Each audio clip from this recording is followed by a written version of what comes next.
జాదవ్. మనం ప్రస్తుతం ఎన్నికల రణక్షేత్రంలో ఉన్నాం. మనం ఈసారి జరుగుతున్న ఈ రణక్షేత్రంలో ఎవరి బలాబలాలు ఏందని తెలుసుకునే ప్రయత్నంలో భాగంగా ఇప్పుడు జయశ్రీ అక్క గారితో మనం వారి అభిప్రాయాన్ని తెలుసుకునే ప్రయత్నం చేద్దాం. అక్క, ఎన్నో సమస్యలు మీరు ఎన్నో తీర్చారు, ఎన్నో సమస్యలు ఉన్నాయి, ఇంకా తీర్చాల్సినవి కూడా చాలా ఉన్నాయి. ఎందుకంటే నిన్నటి పిల్లలు ఇవాళ యువకులైనరు, ఇవాళ యువకులు వయోవృద్ధులయ్యే పరిస్థితులు ఉన్నాయి. వాళ్ళందరికీ మీరు ఎంత చేసినా ఇంకా తక్కువనే ఉంటారు. కాబట్టి ఇప్పుడు మీరు చేస్తున్న ఈ అభివృద్ధి ఏదైతే కార్యక్రమాలు ఉన్నాయో వాటన్నిటితో పాటు ఈ యువతకు అలాగే మహిళలకు మీరు వయోవృద్ధులకు అందించే ప్రోత్సాహాలు ఎట్లుంటాయనేది ఒకసారి. నన్ను గతంలో గెలిపించినందుకు నేను మా మాజీ మంత్రివర్యులు మన శాసనసభ్యులు గంగుల కమలాకర్ అన్న గారి సహకారంతో మరియు స్మార్ట్ సిటీ నిధులు తెచ్చిండ్రు వాళ్ళు బోయినపల్లి వినోద్ కుమార్ గారి సహకారంతో నేను డివిజన్లో ఎన్నో అభివృద్ధి కార్యక్రమాలు చేశాను. దాన్ని బట్టే ఇవాళ నేను ప్రతి ఒక్కరికి మీరు ఏదైతే అడిగారో సబ్బండ వర్గాలకు చిన్న నుండి నేను ఫస్ట్ టైం కార్పొరేటర్గా గెలిచినప్పుడు ఓటు పుట్టిన పిల్లలకి ఇప్పుడు ఓటు హక్కు వచ్చింది. వాళ్ళు నన్ను చిన్నప్పటి నుండి చూస్తూ ఉన్నారు కాబట్టి వాళ్ళు నాకు ఖచ్చితంగా ఓటు వేస్తారు. వాళ్ళు వేస్తా అని చెప్పి నాకు సానుకూలంగా స్పందిస్తూ ఉన్నారు. ఇకపోతే ఓటు మీరు ఏదైతే అడిగారో అప్పటి యువకులు ఇప్పుడు ఇంకా ఏజ్ పెరిగింది, వాళ్ళు కూడా తప్పకుండా మాతోనే ఉన్నారు, మా వెన్నంటే ఉన్నారు ప్రజలు. ఎందుకంటే నేను చేసిన అభివృద్ధి ఏదైతే ఉందో అభివృద్ధే కాకుండా ఎవరికైతే సమస్య ఉందో వెంటనే అక్కడ వెళ్ళి ఆ సమస్యను పరిష్కరించుడే కార్పొరేటర్ అంటే. వాళ్ళు వచ్చి ఫోన్ కోసం వచ్చి నిలబడి ఫోన్లలో అడుగుడు కాదు, ఒక మెసేజ్ పెడితే మేము వెళ్ళి వాళ్ళ ఇంటికి వెళ్ళి పనిచేసినాం. కాబట్టి ప్రతి ఒక్కరు చిన్నపిల్లల దగ్గర నుండి పెద్దవాళ్ళ దగ్గరికి వరకు కూడా నాకు మంచి ఆదరణ ఉంది. నన్ను గెలిపిస్తారని నేను నమ్మకం ధీమా వ్యక్తం చేస్తూ ఉన్నాను. ఇది యువతకు ఉపాధి, మహిళలకు సంరక్షణ, అలాగే వార్డులో ఉన్న ప్రతి సమస్య నా ఇంటి సమస్యగా నేను భావిస్తూ వారి అభివృద్ధిలో భాగంగా తన వంతు సహకారాన్ని అందిస్తానని తెలియజేస్తున్నాను. నేను 2020లో 36వ డివిజన్లో మంచి మెజారిటీని గెలిచాను. 2 సార్లు నేను కార్పొరేటర్గా గెలిచాను. నన్ను ప్రజలు ఆదరించినందుకు కరోనా కష్టకాలంలో నేను ఎంతోమందికి సేవలు అందించాను.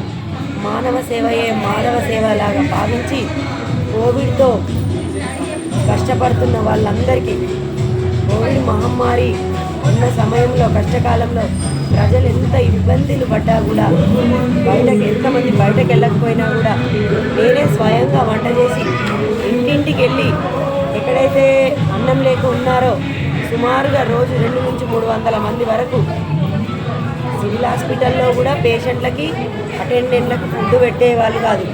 ఏ హోటల్లో చూసినా భోజనం దొరికే కాదు. ఆ సమయంలో 2 పూటల వంట చేసి సుమారుగా 400-500 మందికి వంట చేసి ఇచ్చి వచ్చాను. ప్యాకింగ్ చేసి నిత్యావసర సరుకులు ఇచ్చాను ఇంటింటికి.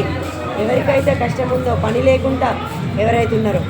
ఇకపోతే కోవిడ్తో చనిపోయిన వాళ్ళకు కూడా మేము అంత్యక్రియలు నిర్వహించాము, ప్రాణాలకు దిగించి చేశాము.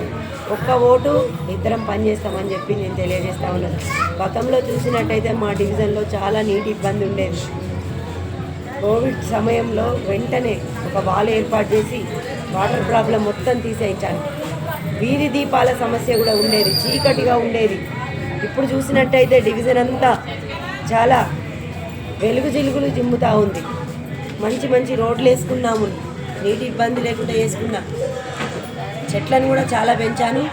ఇంటికి 6 చెట్లు ఇచ్చే విధంగా ఒక్కొక్క ఇంటికి పూల మొక్కలు, పండ్ల మొక్కలు, ఇంటికి 6 మొక్కలు ఇచ్చాను. ఇకపోతే రోడ్ల మీద కూడా ఒక సైడు డ్రైన్లు నిర్మించి ఒక సైడు చెట్లు పెట్టించాను. ఎందుకంటే కరోనా కష్టకాలంలో ఆక్సిజన్ లేకుండా ప్రజలందరూ ఆక్సిజన్ కొనుక్కునే పరిస్థితి వచ్చింది. కాబట్టి చెట్లు పెంచాలన్న నినాదంతో చేశాను. కార్పొరేటర్ అంటే డ్రైన్లు తీయించడం, రోడ్లు వేయించడం, వీధి దీపాలే కాకుండా ప్రజాసేవయే మా కర్తవ్యం అన్న నినాదంతో మేము ముందుకెళ్ళి మానవత్వంతో కరోనా కష్టకాలంలో ఎంతోమందికి సహాయం చేశాము. ముఖ్యంగా చూసినట్టయితే ప్రాణాలకు తెగించి, ఇక ప్రాణం కన్నా మనిషికి ఏం చేసేది లేదు, ప్రాణమే లాస్ట్గా. అట్లాంటి సమయంలో కూడా మేము కష్టకాలంలో ఆదుకున్నాం.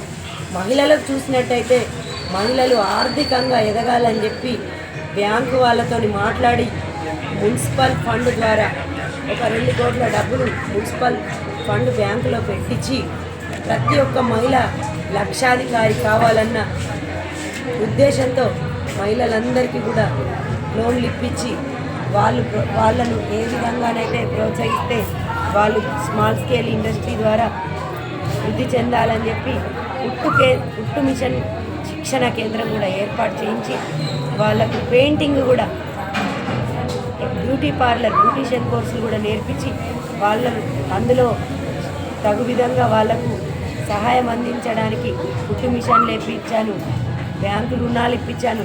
స్మాల్ స్కేల్ ఇండస్ట్రీ ద్వారా పిఎంవై స్కీమ్ ద్వారా చాలామంది ఒక 100 నుంచి 200 మహిళలకు